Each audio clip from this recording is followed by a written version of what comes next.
All right, FitLifers, Drew Canoli. I am here with the one and only Sean Stevenson. And if you don't know who he is, he has the #1 health podcast in the entire planet, galaxy, universe, whatever you want to call it. I listen to it all the time. Thanks for joining us, my man. It's my pleasure. Thank you for having me, man. Yeah. We're talking about something you and I are both passionate about. Yeah. And that is how we start our day is how we start our life in every moment. And you have a morning ritual that we're going to talk about today.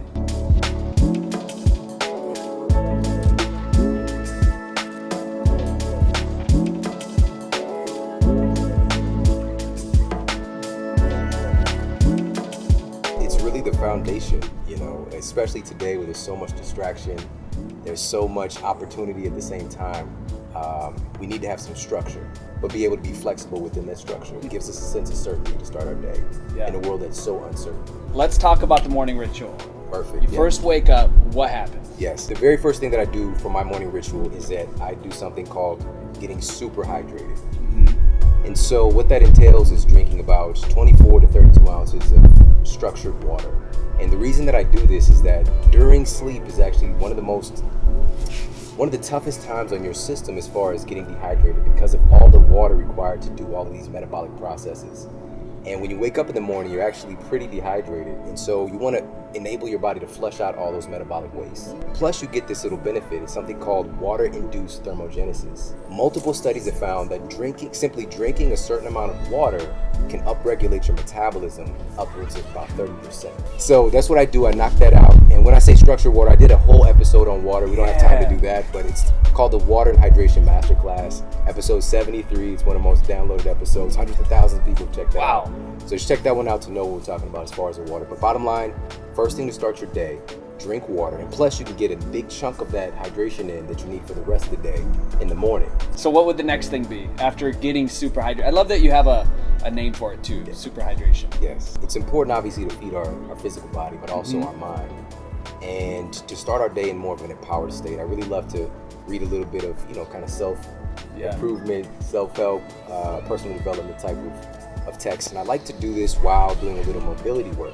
So number 3 is meditation. If people ask me what's the #1 thing that really helped to get me from where I was to where I am, I would say it's meditation. And that process really helped to create a sense of space and a sense of peace for me that I carry throughout the day. So there's a lot of clinical benefit to meditation as well. And I just talked with Dr. Daniel Goleman, who wrote Emotional Intelligence, Social Intelligence. And there's so much science that's found how much meditation can literally change our brain and grow parts of your brain that are responsible for concentration, that are responsible for memory, right?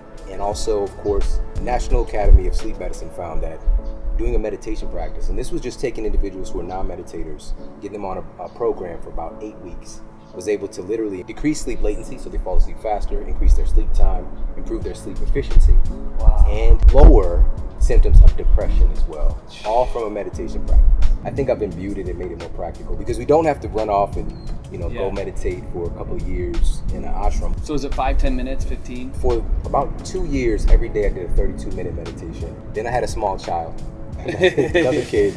And so that formula changed. So even today we did about, I think it was maybe a 12-minute meditation. So it might be anywhere from 10 to 20 minutes.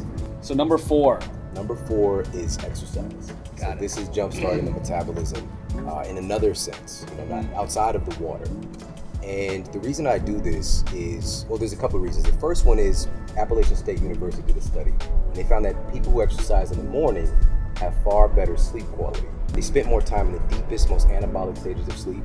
They had more efficient sleep cycles and they tended to sleep longer simply by exercising in the morning. And plus we get that post-exercise oxygen consumption. So you're literally burning more calories throughout the day. Your metabolism is working stronger just by getting a little exercise in, even just 5 minutes every day. But I really love to do, we'll just say post-workout. Say I did the exercise like a full workout. So now I'm gonna do a post-workout shake. This might be hemp protein, bone broth protein, a little peanut butter, maybe half a banana, little berries. And why is that? Why fruit in your smoothie after the workout? Well, so this is getting into the partitioning of nutrients and carb cycling and things like that, which we're going to do. You're going to talk about later. That's right. So this is the perfect opportunity to come back. Like if you're just watching this 5-step morning ritual with Sean, to come back later and check out what we're talking about, the carb cycling, because Homeboy's an expert in that stuff, and I'm excited to share that with you as well. I appreciate you coming on. Give Sean a big thumbs up, you guys. Make sure you're following his podcast, listening to it. It literally, there's a reason it's been the #1 podcast for a long time running, and you just continue to wow the world with heartfelt service, which is what we're all about, and I love that.